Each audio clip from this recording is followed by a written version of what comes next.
What is going on, everybody? AHS Rules back again with another video, and we're here for my 2023 WWE Crown Jewel predictions. Now, I do not like double uploading, but this is the first time that I'll be doing it on purpose. But I just want to get my Crown Jewel predictions out there. I like uploading my pay-per-view predictions on Saturdays, but this is a Saturday premium live event that's going to be early on, so I just wanted to get it out there a lot early for you guys and girls to watch. There's 8 matches, and I will say this. I know I've not talked a lot about WWE recently. Can I fix this light? Because it looks bad there. It's a little better. I haven't talked a lot about WWE on the channel recently. I'll say this. Raw feels like the same thing every damn week. It's also competing with Monday Night Football, which a lot of times has my attention. SmackDown, it's been good. It's been different, but now my attention is going towards NBA games that are also normally on Friday nights. But I just feel that WWE hasn't had anything that's just like out in my face. I need to talk about it right away. And I always say, if I want to talk about something WWE related, I wait till my predictions videos. But like I said, nothing like dramatic has happened to where I feel I need to talk about it until now. So this should be a quick predictions video because some of these matchups are interesting. Some of them are not, in my opinion. The first one being the kickoff match, Sami Zayn versus JD McDonough, which I will admit there was a long time where I could not say McDonough. I always wanted to say, I didn't know how to say it. I always called him Jordan Devlin. I'm going to hope Sami Zayn wins this match, so I'm going to predict him. Next, Cody Rhodes versus Damian Priest. I'll say this. Can we get Cody Rhodes and almost everybody away from the Judgment Day? I imagine and hope that by Survivor Series, this is done and wrapped up, which I'm 50-50 on if I'll do a Survivor Series fantasy booking video. It just depends on how Crown Jewel goes, I guess. But the one thing I wanted to note is that Cody Rhodes and Damian Priest on the house show live event circuit have had matches for months and months. And I mentioned this because I was at one of these house shows in which this match took place. And that was in September. Now we're in November and it's still taking place. So hopefully Cody Rhodes wins and gets away from the Judgment Day. Next, John Cena versus Solo Sikoa. I think this is the match I'm the most 50-50 on because we have not seen Cena win a singles match in a long time. And that's the story of this. And Sikoa getting this victory would be a big deal. I also don't know if this is John Cena's last event on his WWE tenure because he's going to go back to acting at some point. But I don't know if that's going to be now or later. I want to pick Solo Sikoa, and if John Cena wins, I'll take the L on that. But I think this would be a big-time victory for Solo Sikoa if he's able to do that. Next, and now for the rest of the video, we have all championship matchups, and this is probably going to be... Alright, I say it every time, and I hate that I have to talk about this so much, but for the United States Championship, Rey Mysterio versus Logan Paul. And now, the thing I hate talking about is I do not like Logan Paul. I always say, anytime he's in the ring, he does good. I'll admit that. I just do not like Logan Paul in general.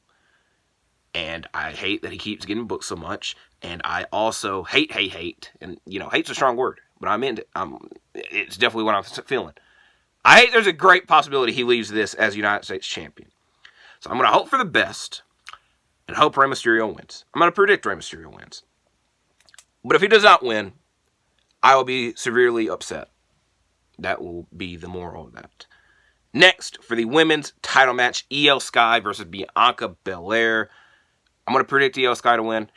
I always like saying she just won the championship, but we just saw Bianca have a long title reign. This is also a rematch from their match at Backlash, which was a very good matchup, and it would be nice to see Iyo get some revenge off of that. I guess it's also technically a rematch from SummerSlam because Iyo did beat Bianca after she won the triple threat match, which I feel a lot of people forget that Bianca was the one that left that match as the triple threat match, at least, as the winner.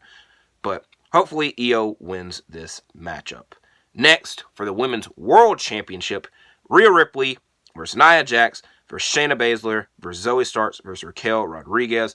Rhea has been champion since WrestleMania, but I feel she hasn't had the dominant reign I would hope for, because she's so into the Judgment Day business. She essentially is the leader of the Judgment Day. And it kind of, I feel personally, has taken away from her title reign. But being able to beat 4 competitors in one match, I feel would be a solidified and dominant victory to make up for the lack of victories I feel have been there. So I'm going to predict Rhea Ripley to win this matchup, and I'm going to hope she does, because I definitely don't want to see Nia Jax as the freaking champion. Any of the other competitors, maybe, but I would rather Rhea Ripley retain. Now, we get the World Heavyweight title match, which I feel, my prediction, will be the match of the night. Seth Rollins, I don't know if he still goes by that, versus Drew McIntyre. I saw a note on Twitter that said, that was interesting. Seth Rollins defeated Drew McIntyre in NXT to win the NXT title in the NXT tournament. It was not the finals, which it should have been. He defeated Jinder Mahal in the finals, but he defeated Drew McIntyre in the tournament. Then Drew McIntyre defeated Seth Rollins at Money in the Bank 2020 to retain the WWE World title at the time, which, again, I feel both of those matches, I would say, are forgotten about, because one was during the no fans era, and then one was in a tournament that was not the finals matchup. But now it is a prominent matchup with both these guys having extensive tenures. I'm going to predict Seth Rollins to win. If Drew McIntyre won, it'd be great, because we still haven't gotten that Drew McIntyre world title reign in front of the fans that we feel he deserves after holding the title during the pandemic and carrying that. And Drew McIntyre now with his new character is a bit more, I think interesting is the easy word to say, but has a bit more of a factor to him. So if Drew McIntyre wins this, I won't be upset, but almost every time I predicted Seth Rollins to lose, he ends up winning. So I'm going to predict Seth Rollins to win. And I think, again, this is the first World Heavyweight title reign. I think they want this to be a long reign to establish it as a dominant championship. And while it has been, it was either April or May when he first won the title, which about it now is I don't even remember which month it was. But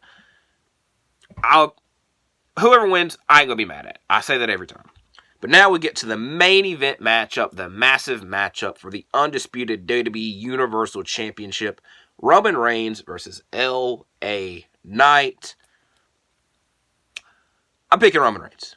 It sucks. If LA Knight I almost call it LA Knight. If LA Knight left this show as champion, that would be the shock of the year.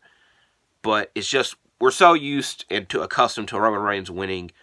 That is the prediction to do. And again, we have no freaking clue now when the hell we'll see Roman Reigns after this show. But hopefully we can enjoy this show and enjoy our weekend. Next time you see me, it might be talking about Survivor Series and a fantasy booking for how I would book Survivor Series, but that's not guaranteed. It's not guaranteed. Let's get through this weekend first. So hopefully we can all stay safe. I do thank you for watching this video. Like and subscribe, and I'll see you in the next one.